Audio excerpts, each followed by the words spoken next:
the mystique of enlightenment. Mystique of enlightenment. I call that a mistake. You say not a mistake. But the book is a mystique, as you call it? Yes, mystique. And that has been translated into a lot of languages, French, Italian, German, Polish, Russian, Chinese. Can I have this copy? We don't have it. No.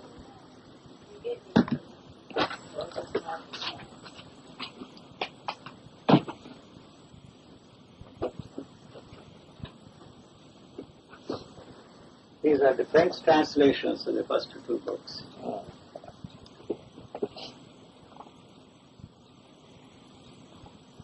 I had a couple of years of high school French. What? I said I had a couple of years of high school French, but I don't think I could get through it. Well, I have written quite a bit. I've talked to quite a few spiritual teachers. I guess people call themselves spiritual teachers or gurus.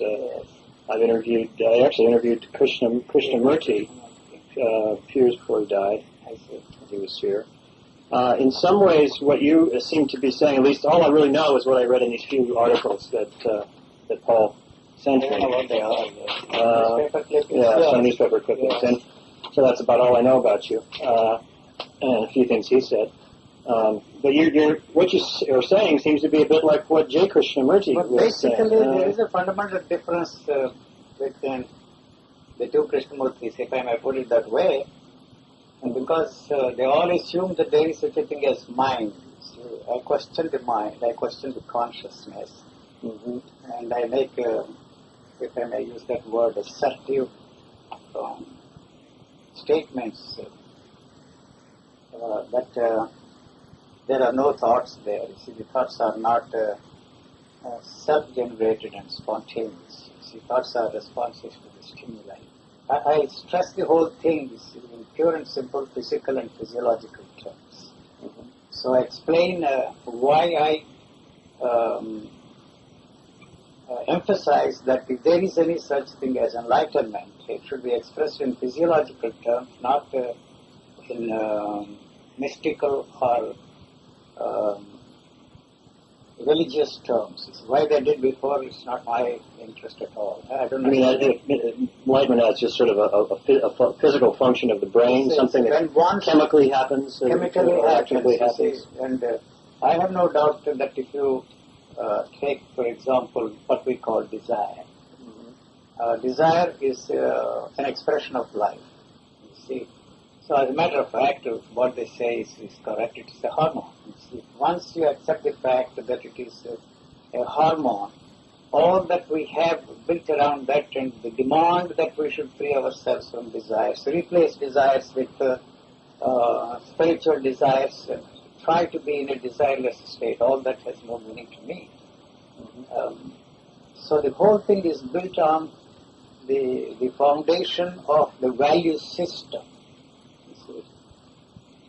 And the value systems, whether it is Oriental or Occidental, have evolved around the lives of the spiritual teachers like Jesus, Buddha, and Muhammad. And this is what I'm emphasizing. Unfortunately, we have placed before ourselves the ideal of a perfect being, and naturally, the only way you can become a perfect being is to try to fit into the value system. I don't know if I make myself. I maintain that the value system is false, and any attempt on the part of all individuals to fit themselves into the value system is the cause of man's any value system. Any value system. It's not that I'm Is that nihilism? It is not nihilism. That's an easy way on the part of some people is to put a label. There's anything wrong with it. I mean, what's the difference between it? Nihilism is negating everything for the sake of negating. But you see, the nihilism also, the goal of nihilism is to reach the same goal through negative approach. To me, the negative approach has been evolved by people who have failed to reach their goals, no matter what the nature of the goal is, through positive means. So the goal is a positive goal. No matter what you call it, whether it is a negative approach or a positive approach, it really doesn't matter. I'm questioning the goal that we have placed before ourselves, but the nature seems to be interested in a totally different thing. It is perfecting the human species. This is what I'm emphasizing all the time. Yesterday I gave an interview to this Michael Thoms. He has a program here, New Dimensions. New Dimensions. I emphasized the same things yesterday. So, you're talking about perfecting the human species, yes. But that's not your goal. No, if nature that is an assumption of our part, we have no way of finding out whether what nature is interested in, whether nature is really has a plan, it is perfecting the species, is anybody's guess. But what is wrong with the culture or the society in which we are functioning is that it has placed before us, the goal of a perfect being, To evolve yourself or to become a perfect being, you have to fit into yourself into the value systems. That is where the civilization has taken a wrong turn. And because it asserts that every individual should fit himself or herself into the framework, and whereas every human being is a unique being, and it is the superimposition of that or the input of cultural value system on the evolving human beings is the one that has thwarted I don't know what word this is, prevented the possibility of what is there, to blossom into a unique individual. That sounds a bit like what Krishnamurti was saying, that any philosophy you put, if you're trying to live any ideology or philosophy, it just gets in the way, it just clutters things up. But he says that there is something that you can do to change that into meditation, or the awareness, choiceless awareness. And I maintain that the awareness is an integral part of the activity of the brain, and it cannot be separated from the activity and used as an instrument to bring about any change there. That is one thing, and I don't see that there is anything there to be changed. That there is anything there to be radically changed. So to talk of a radical change of something that does not exist there has no meaning to me. So to talk of a mutation of mind is absurd because there is no such thing as a mind there at all. The mind is the totality of the experiences, thoughts, feelings, and experiences. And there are no individuals, according to me. The society or culture, or whatever you want to call it, has created these individuals for its own continuity and its status quo.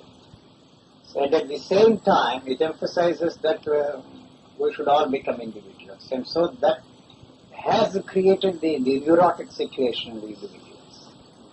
So when we push ourselves to fit into that framework, or that value system, or whatever you want to call it,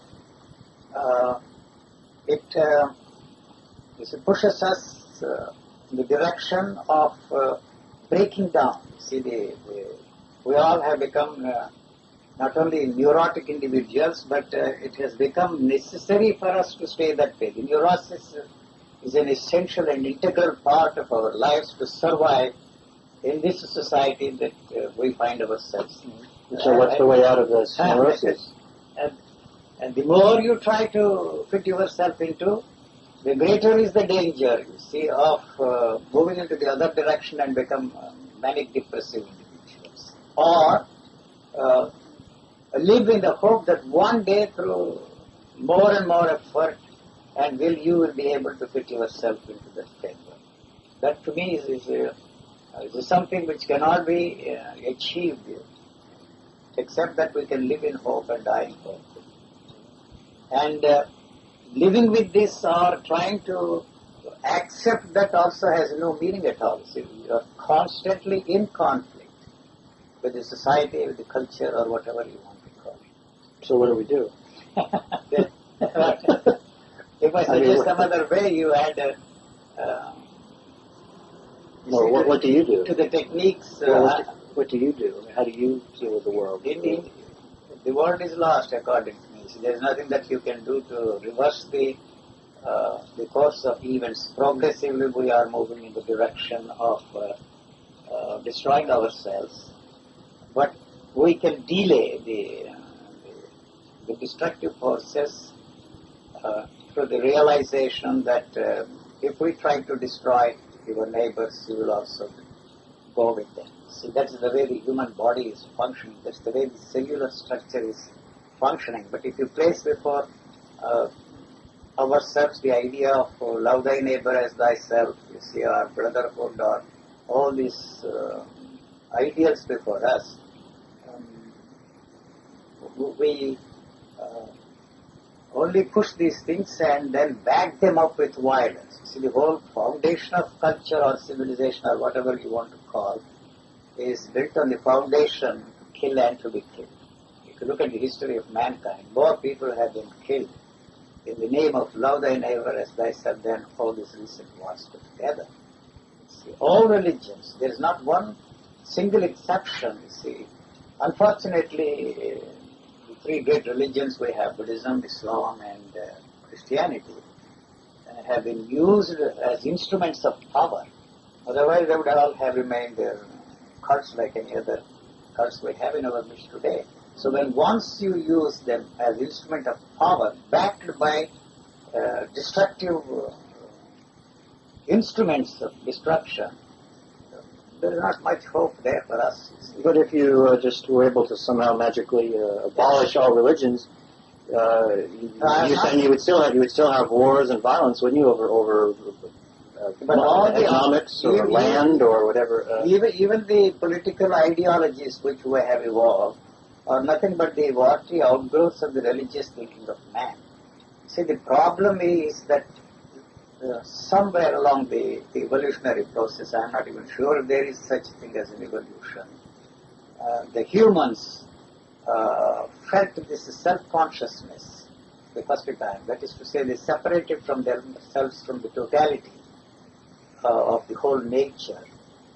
And then that is responsible for the fear, see, because he's lost, he's all alone. So it's this break from nature, From this separation yes. from natural the whole process, whatever that is. And you don't claim to know what that is. No, I don't know. Nobody knows. Yeah, See. Uh-huh. So the whole thing is one single unit.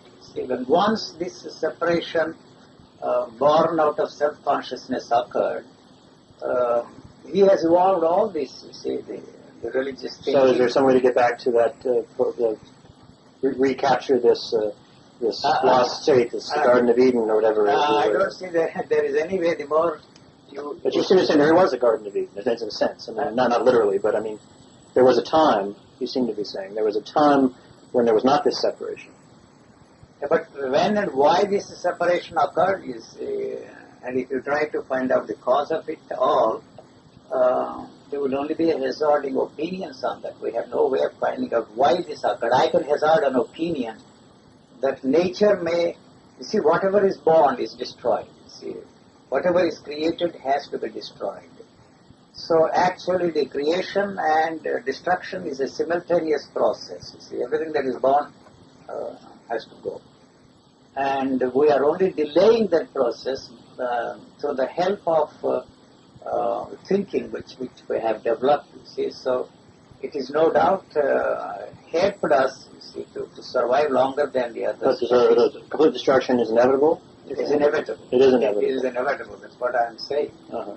And but is there a reason? Is there a reason to delay? I mean, is there a reason for us to? So we're delaying the inevitable. We are delaying the inevitable. We are delaying. So what's wrong with that? No, nothing wrong. I'm not saying it is wrong, but the idea that one day we are going to create a paradise, heaven on this planet is a far-fetched idea. And I maintain the very idea of creating heaven on this planet is the one that is turning this which nature has created, say, into hell. So is there anything, that's the question that everybody throws at you. See, the question that is there anything that we can do to change, see, or reverse the process? Reverse it is, for what, you see? To me, you see, the human species, you may not agree, others may not agree, is a sort of virus on this planet. Is what? Virus, you see. A virus. You see. So it's just like cancer or any other thing, And through the techniques we have evolved, the value system, we are only delaying the process, you see, of destruction, but not actually doing anything to stop this, But can we do anything to stop it? You can do anything, but there is no way you can stop it. I'm not singing. So there's nothing else to do, right? There's really nothing else you can do but what we're doing now. What are we doing? That's what I'm saying. See, but what else can you do? Anything that has, what I'm saying is the thought in its very nature is a protective mechanism. And anything that is born out of it, see, whether it is a religious teaching or a political ideology or economic systems is to distribute the wealth, which of course is not going to happen anyway, because nobody is going to part with anything. Is a protective mechanism. So anything that is born out of that is destructive. So in our demand to understand the nature's laws, you see, unfortunately we are using them not for the benefit of the whole of mankind, for destructive purposes. The so-called progress we are so proud of is really not a progress, because all that we have discovered, the laws of nature, you see, are used for destructive purposes. That is why we have created the environmental problems. How is that being used for destruction? How is this awareness? See, because we have assumed that the humans are created for some special grander purpose, to save, other than all the other species on this planet. So, in our demand to use everything for ourselves, we are creating the ecological problems, polluting everything. That's all that I'm saying. So, to talk of ecological, what is it there? To take care of that is all our energies are wasted. You see, to create an instrument or an organization or to do something to put an end to or delay this process is only adding to that momentum. You said these energies are wasted. You imply there's something else to do with these energies. Not something else to do, but you see, it is not something that a small group of people can do it. See, it is beyond the scope of individuals. You see, individually there isn't much that we can do about it. But collectively means it's war. See, I have a way of solving the problems, you have a way of solving the problems, and so we both end up in the battlefield. You see, take for example the problem of starvation. And we have our own political ideology, the others have their own political ideology. If you accept this political system to solve the problem of starvation, we will succeed in eliminating the problem of starvation. They also say exactly the same thing. So both these systems are backed by powerful instruments of destruction, backed by them. See, so what happens? They both end up in the battlefield to solve this problem of starvation, but this starvation is still there. And if all this progress, the scientific advances, the technological miracles we have achieved, they have not percolated to the level of the common man. See, it helps only a negligible percentage of the people on this planet. And are we doing the right thing? Not that I'm suggesting that we should all go back to the age of the bullock cart. I grew up in a place where the only mode of transportation available to me until I was 21 years was the bullock cart. So people ask me that why you are using what was the what? Bullock cart. Oh, bullock cart, yeah. Yes, you see. And people ask me why you are using all these cars, planes, because that is the mode of transportation that is available to me. And there is no special charm in trying to reverse the whole thing or to turn the clock back and go back to to the age of the bullock cart. I don't see any charm in that kind of a thing. You were born in India. India. Where in India? South India. I was born in South India, Madras, very near Madras. Now, and you had some sort of formal religious training? Yes, all that briefly, you will find that, you see, the story of my life in that book instead of repeating. In which book? In the introduction of that book. This one. Okay. That one, that would be. So, but you were working with the Theosophy Society. When were you doing that? But I was the secretary, international lecturer. What years? That was in 1947 to 53.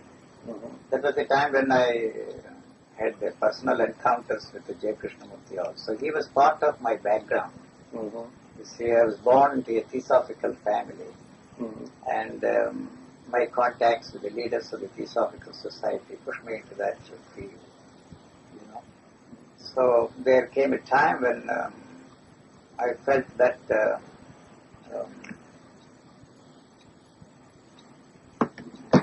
so it's still going. Yeah, there are a few minutes. It was recording before? No. Yeah. Oh, I see. Just wanted to see in here.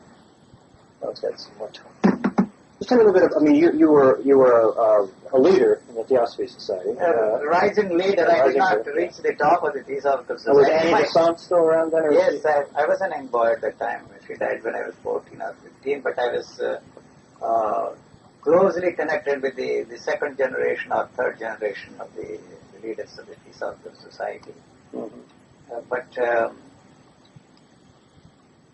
And you worked, but Krishnamurti had already kind of separated himself. He separated long time before my time, you see. But he used to come there and talk, and I listened to him during that period between 1947 and 53. So I met him several times, but we didn't get along well. And there came a time when I parted company with him. What was the problem? The problem was the basic problem, and his emphasis that there is a mind and there is such a thing as a transformation of a radical transformation or mutation of mind. And basically, although I studied psychology, my master's degree, I always questioned, you see, the very foundation of the psychological thinking. So that there is something there to be transformed radically, that there is a self, that there is some center there, that there is a psyche, that there is a soul and all that kind of a thing. Never really interested me at all, because I didn't find anything at all. Not, you see, once you come to a point and maintain that God is irrelevant, it does not mean that you are an atheist or even an agnostic, you see,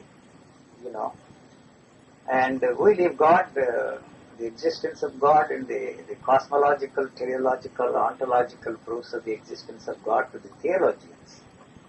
But the dependence on some power outside of you destroys the possibility of discovering things for yourself and by yourself. That was my approach to the problem, you see.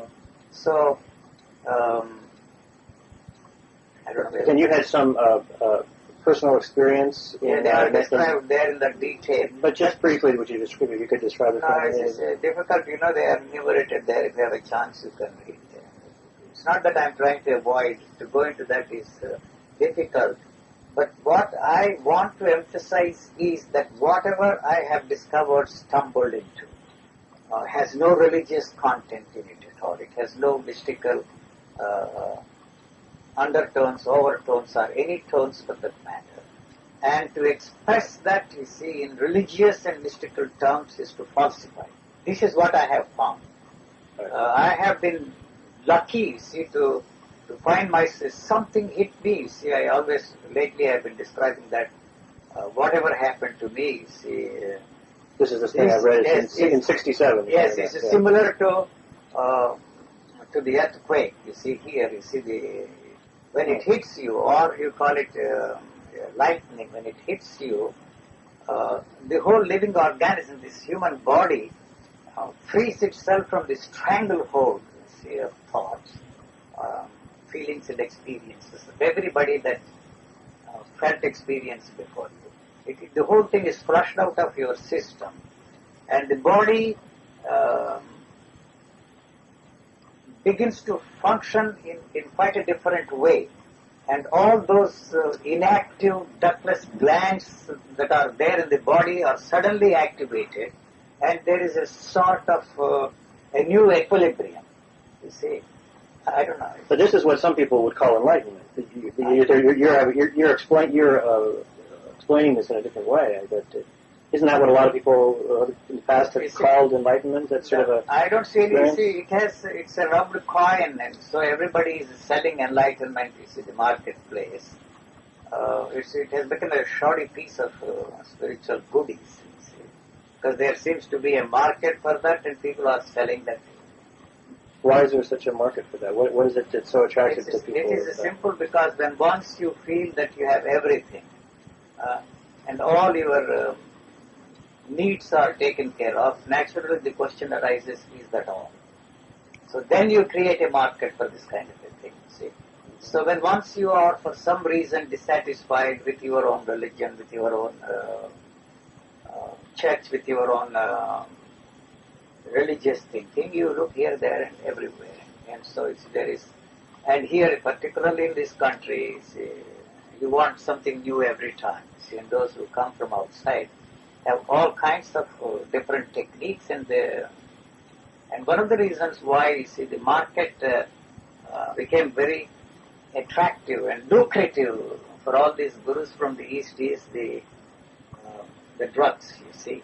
Mm-hmm. You know, when psychedelic drugs. Psychedelic drugs, you see, have given some sort of an experience to the people, especially of that generation. And that created the need to demand varieties of religious experiences, you see. And so, in those countries, they have every kind of gimmick, every kind of system there. So, one after the other, one after the other. What do you think that psychedelic experience was that people had? It is basically nothing. It's a chemical disturbance in the system of the body. I maintain that all the techniques of yoga, meditation, gives you a sort of high, you know.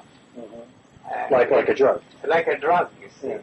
This is a slower process, whereas the drugs act upon the chemistry of your body and produces these experiences, which basically are no different from all the other religious experiences. You know, when once you have an experience which is of an extraordinary nature, you want to share it with everyone. So that's where we are caught up, you see, in trying to have more and more experiences and varieties of experiences. But basically, even if you say that your goal is a spiritual goal, the instrument which we are using is matter, so it is also materialistic in fact. In a particular culture, probably you place spiritual goals on a higher level than materialistic goals. But demand for spiritual goals is to be more materialistic than ever before. Now, you mentioned that people have this need for new religious experiences, new gurus, new drugs, just something new. And then so you come along. And for a lot of people, they must fall into that same trap with you. I mean, they look at you like, well, for instance, Paul, I knew him from a story I did on Dafri John. And so he was going from Dafri John and he was talking, he described you in a sense as a guru. Yeah, but that's and these articles write you up as a sort of there's a tone to the story. So how do you feel about that? I mean, but the people are falling into the same trap. No, I'm not falling into the maybe you're not, but people who are coming to you. But you see when once you are dissatisfied with one illusion, you're always looking for something else. This is what I am telling you. You have got to replace one illusion with another illusion. You know, so you want to believe. It's not only a want, but also there is a need to believe in something or the other. You replace one belief with another belief. even if this is pointed out to them, there is no way that they can free themselves from this belief. See, they move from one guru to the other. But do you see that? Do you see people doing that with you? Of course, you see, All the time. all the time. You know, I'm telling them, you see, you get lost. You see, do what you like. See, Rajneesh said the same thing. I was interviewing Rajneesh once up in Oregon, and he said he had said that he doesn't want to start a religion. He doesn't want to be an ism. He doesn't want to be a Rajneesh-ism. At the same time that his organization was putting out a book saying Introduction to Rajneeshism. And so I said to him, how can you say you don't want to be an ism when you're allowing people to put this book out that says Rajneeshism? And he said, well, they don't listen to me. Which is kind of a cop-out, because he has some responsibility for what's done in his name. Yes, it is.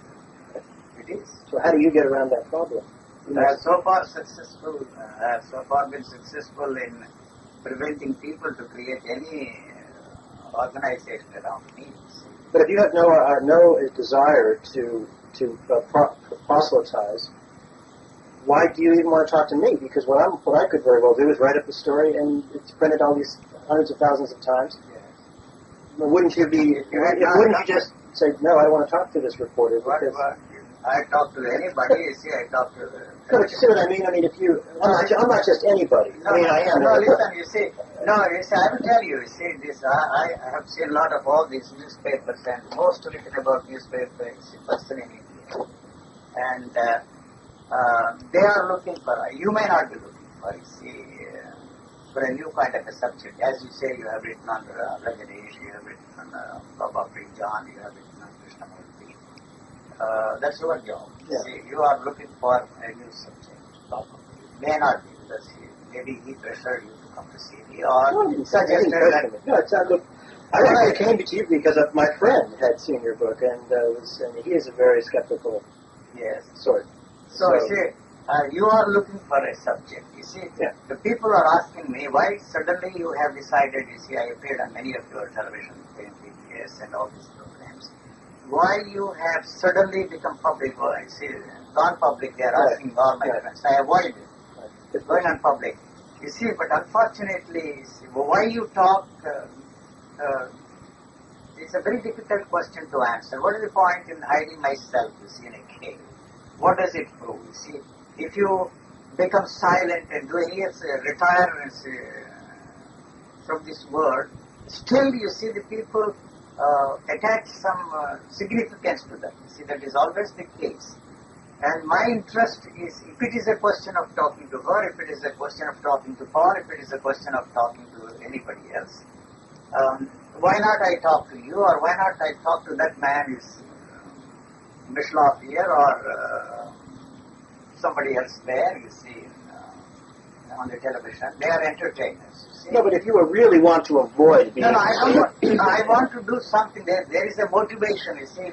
The motive behind my wanting to see you or agreeing to see you, there is no such thing as a motiveless action at all. Right. The motive is, you see, to seek your help, to express myself in such a way that if you can put me across to your readers, that there is nothing religious, that there is nothing spiritual about what I am talking about. Even if you call me an agnostic or a nihilist, it doesn't matter. You see, the Polish people have translated that first book into Polish and submitted it to the government at that time, a couple of years ago, because there are no other publishers there. They rejected on the ground that it is a nihilist, you see.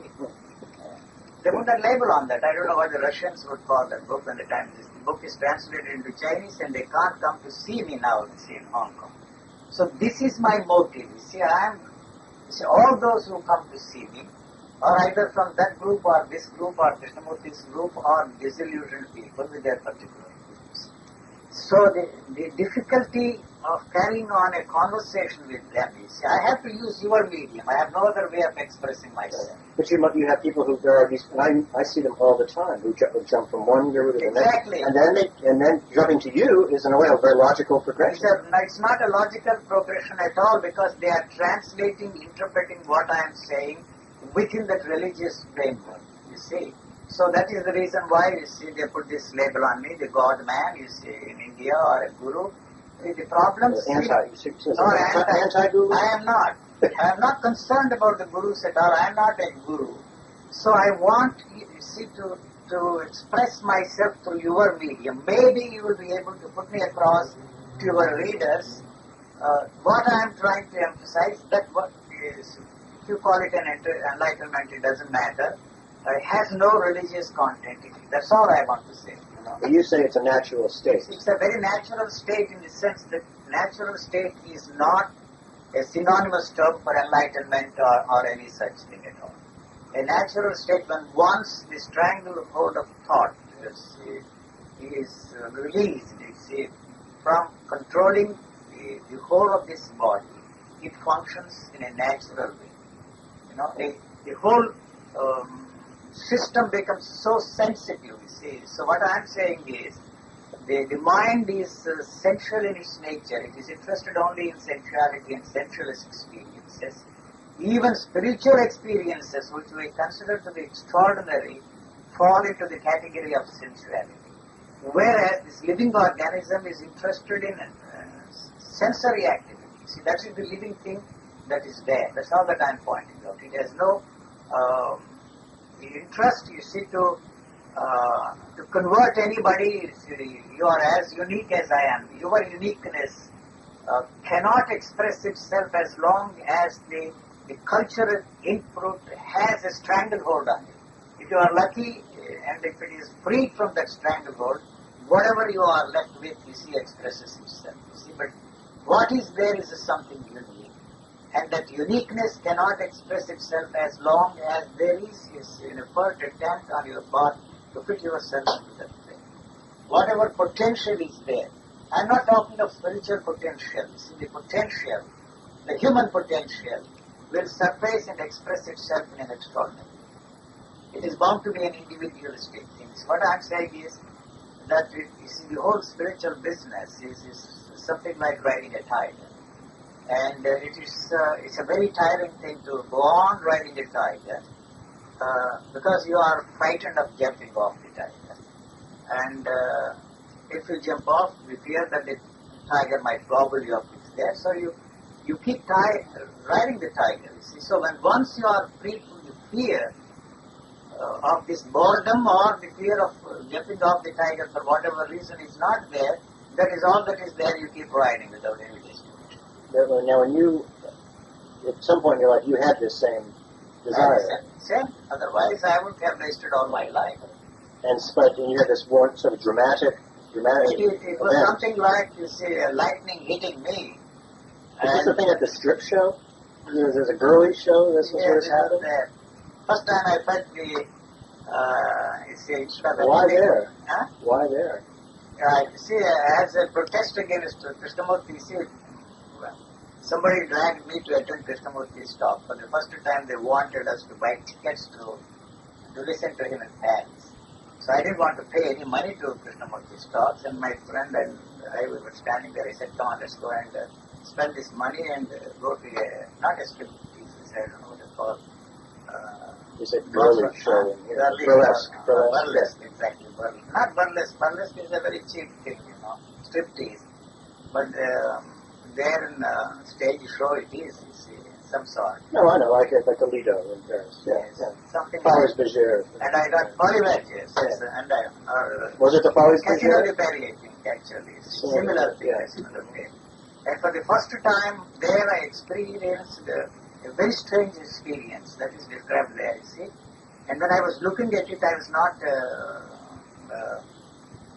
in any way upset by the whole thing at all, but who is dancing, you see, what is going on there, you see, this kind of a strange experience hit me, you see, whether I was there dancing or the dancers are there, I could not separate these two things, That's interesting. And, you see, I felt as if I was there on the stage, you see, dancing, and with all these breasts jumping up, you see, and it was a very strange experience for me. You had never seen something like that? Never felt like that at all, you see. You've never seen a show like Never. that? That was the first and the last time. Not that I continue to go on. I recommend people to go. I recommend that as a way to Not the Mitchell Brothers. No, not at all. I don't recommend anything. It's because I don't know what triggered this in me. that is why I use always this peanuts business, you see. But you must have had something to do with where you were, because your whole thing is that you're responding to what's out there, right? The separateness was absent. You see, I don't know whether I was a dancer or whether I was watching it. It was some strange kind of an experience. I did not at that time relate that strange experience to anything that was in the direction of my achieving the goal. You see, so I never felt anything that there is anything nearness or far awayness from my goal. You see, it just hits you. And it is a random thing according to me. See. People wanting to find out the cause. Now a friend of mine has been asked to write a biography for penguins. He's a famous movie director. And I tell him, you see, in India, you see, what's his name? His name is Mahesh Bhatt. He produced Mahesh Bhatt is his name. He has produced a lot of films which were very. And I said, there is no story to tell. You see, people want to read the biography of the man to find out what helped him, you see, to be enlightened. I am saying that whatever has happened to me has happened despite everything I did. So I say it is a cause. And what's the point in writing a biography? There is no story to tell. But people are interested in finding out the cause, see, how it happened to me, so that they can make it happen to them. So I say there is no point writing the story. You see, everything I did, everything that happened, every event in my life to this point is irrelevant to whatever has happened to me. But still people want to find what happened to this man and why it happened, Has anything happened? I really don't know. But I found myself in a situation where the very demand to be free from anything is up. But you had this experience, I take it you had been doing a lot of meditating and for years before this, right? Yes, all that I rejected. And you never had that experience. No, whatever what you're describing is a fairly classic Satori kind of... I don't know, I would call it, you see, but what triggered this, you see, I would never know. So there is no question of... But you were open to, you didn't have that goal in mind. You were just watching the show, right? Yes, no. So you were open to it happening, perhaps. You weren't trying to attain something. I don't know. So so that was in 67. 67. And then just briefly what happened? The next... Nothing happened. You see, I talked about this, you see, and as a naturally, see, I was made to believe that it would be in an area where some extraordinary things will happen, a revolution will take place, mutation of mind will take place. And then in that enthusiasm or euphoria, if I may put it that way, I talked about the changes that happen in the body. See, to find a new sort of an equilibrium, the activity of the ductless glands and all that, which naturally they interpret it in spiritual terms. And then I realized that somewhere that you see people who listened to this started simulating these things and experiencing the things that I talked about. So it is neither the physiological change nor a psychological change. There is actually no change there at all, except that the body after this earthquake or whatever you want to call it, you see, hit this body.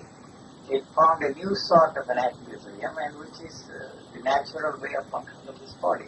But I never put myself on a platform and talk to anybody. But it's very strange. Since then, these 21 years, you have no idea at all how many thousands and thousands of people have passed through the portals of my residences in India, in Switzerland, here, in America, everywhere. Nobody is sitting around because they don't get anything. So I have a few friends, like my worst is in New York, or somebody else, I have only a few friends there. So if anybody comes to talk to me, I talk to him, and this is what I have found, take it up. That's all. You never speak? You never give talks? No, never, groups. never. There's no Lately, no, nothing. And people ask me, why do you travel? And you see, why do I travel? Ever since I was 14, I have never lived in one place for 6 months in this place.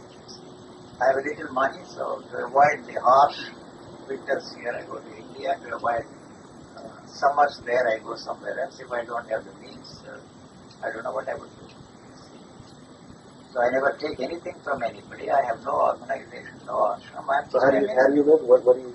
I am very old. I have little enough money. You see, that's all to take care of my needs. I don't take anything from anyone. So who gets the money from the books? Nobody. You have royalties from Nobody. books? Nobody. I release the royalties for the video interviews, television interviews, also to the BBS or whatever the organization. But I mean, this book is sold for something, right? Publisher spent the money and he made the money. I don't get anything at all. So how long have you been in the Bay Area this time? Every year I come for 3 months, you see. I was there in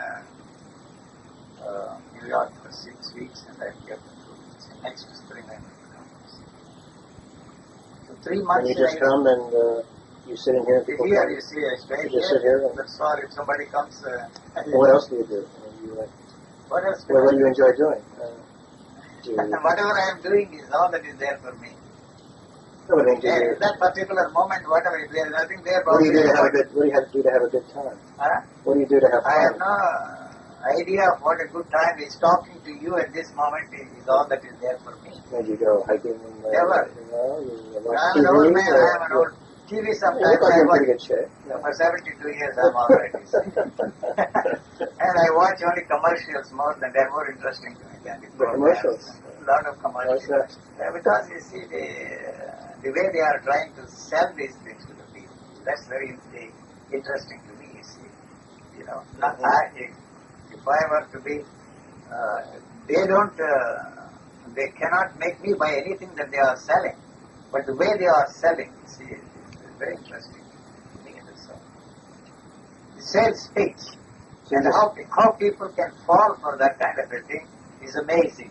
So you're just sitting here all the time? No. Watch TV and talk to people? Huh? You don't go outside? Very rarely. I go for a ride. That's the only exercise I have for me. People ask why. How can you say that the ride in a car is enough exercise for my body? That's all. Every part of your body is involved in riding the car. Then I am not interested in walking around. So how much longer are you going to be? I'm leaving on Sunday and go to Hong Kong and then go to India. I might come to the United States next spring. Well, do you mind if I give my friend Paul, who read your book, your phone number if he wants to talk to you? I'm leaving tomorrow. I'm going to... but he wanted to actually come with me, but he couldn't because he was... he's also in the paper or is it? No. He's just a guy. Where does he live? He lives in San Anselmo. I see. I called him to see if he wanted to come with me because he's the one who showed me your book. Oh, I see. He's a very nice guy. If you want to Sunday maybe. I'll be back on Sunday. Sunday night I leave. Sunday? Yes. Well, can I give him the number to call you? Sure. Okay. Yes. Okay. I never say no to anybody. What's tonight? You be here tonight? Huh? You be here tonight? Yeah, I'm here tonight, but I don't know if he's free to come. I don't know, what he'd want to talk about. Or if he would want to by himself. But he was interested in coming with me, just to hear what you had to say. Let's see. They always call me a guru or a god man in India. I don't know why. I blame it on them, you see. Not you. Why you can't put me across to your readers what I'm trying to say? See, I'm trying so hard to express myself in such a way that there is no religious content in what I am saying. I don't care what you Well, that's call why it. you would say anti-guru in the sense or I am not trying to free anybody. No, that doesn't mean against gurus. It means more like just that it's... I don't know exactly what anti-guru does mean. I really don't know, but I think it's not fair to call me an anti-guru because the reference point is the guru. And I'm not for a moment trying to free them from their gurus. Well, but you are saying there's nothing spiritual about this experience. So in that sense, it's an anti... It's nihilism. It is whatever label you put on that, it's all right with me. I just don't care. Even if some factual errors are there in reporting, it doesn't interest me. You don't care if you're you say you don't care if you're misquoted. You don't care. Not at all. What happens with Not your at all. book? Not at all. When was this picture taken? 15 years ago. Is there anything else I wanted to ask you? You do the reporting in the religious section or what? Well, I read a lot about religion, the psychology, human behavior, that sort of thing. I see. But so yeah, that whole very broad range of stories, everything from But you write to the everything from the Chronicle, the San Francisco Chronicle. Let me give you my card just so you know who. No, I'm just What? curious, you see. Just so you know. And I read about religion, psychology, and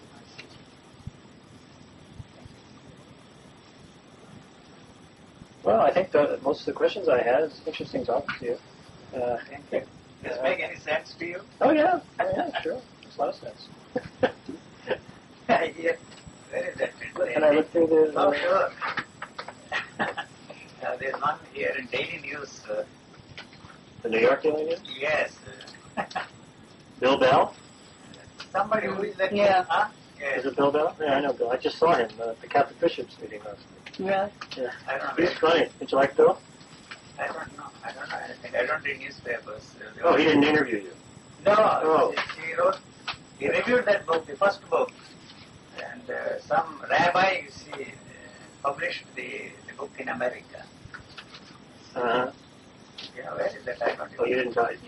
Bill is very I never funny. met him. He's a very funny. Charles Bell is his byline. Yes, is that the name? Yeah. You didn't see him, though. I mean, he talked to Rabbi about that. That's an interesting story. I don't know. There must be somewhere. You can.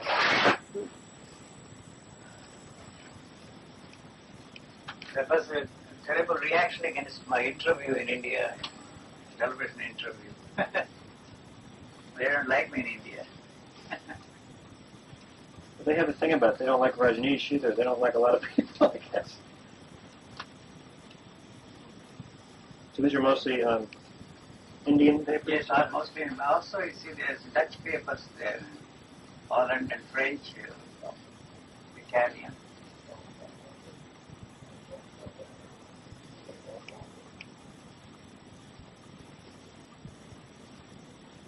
Why do you think you're so controversial, or they think you're so controversial? Controversy. What's Something they have to, the journalists have to use some phrases, I suppose. yeah.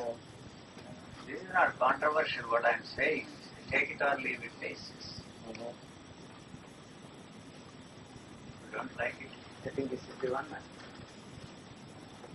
Daily News. Okay. This looks like a No, they're all there. that's a tabloid. Yes. Yeah, I should see what you wrote there. He was tying it into what the rabbis' Yes, yes. theories, basically. Well, how did you first hear about UG? I read his book, The Mystic Enlightenment, last year in Cambridge, and came out here actually last spring to be with a teacher, and then Which teacher? Andrew Cohen. I don't know if you've heard of him yet. The Vedanta teacher, What? Advaita Vedanta teacher, the guru. Uh-huh. And then I read Yuji's other book, This Myth Mind is a Myth, down in Carmel, and found out that he was going to be here. So I came and visited him several times with some other people who had come out here. And it just ended that desire to be with a teacher. Very freeing. We all left. Went back to New York. And went back to our lives. Huh. So So now he stays with your place when he comes to New he York, just or- did this last time. He invited him to stay. And What was it that tell me a little bit what it was that he said that made you just sort of throw away? well, I asked him about surrendering. How he felt about surrendering, which was the path with this teacher, surrendering to the guru. And he said, what are you surrendering? You're surrendering your self-reliance. Who are you surrendering to? And I don't know, it just clicked that he was on the wrong track. And then I asked him, how should you live while you're waiting to find out if you're going to be the one in a billion to be struck by lightning. He said that the body has its own intelligence. You're already living. You know, the body knows how to live. I don't know, it just seems so obvious that 5 of us walked out of here and looked at each other after we left and said, that's the end. Had you had other teachers before? I've had a couple of Zen teachers and Buddhist masters. So, no more seeking. And now here we have this is not your question, but your picture on the wall, like someone who has a guru's picture on the wall. No, that's a strange picture because the fellow who lives here is the one who has edited that book. He tried, you see, the strange way of putting those faces together. I don't know, he explained what is it that... He reversed, he did the inner negative, and he reversed the left face, you know, the left side of the face and the right, because they're very different. That's the same name? Yeah, this is Bill Bells. I know him very well. Anyway, he didn't say anything.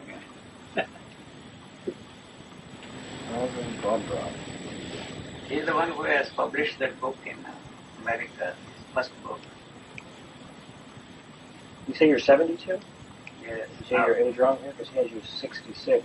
That was a long time ago, 4 years ago or 5 years ago. No, it says 80. So it says 88. 88, can't be 66. I was born 1918, 71 and all. Yeah.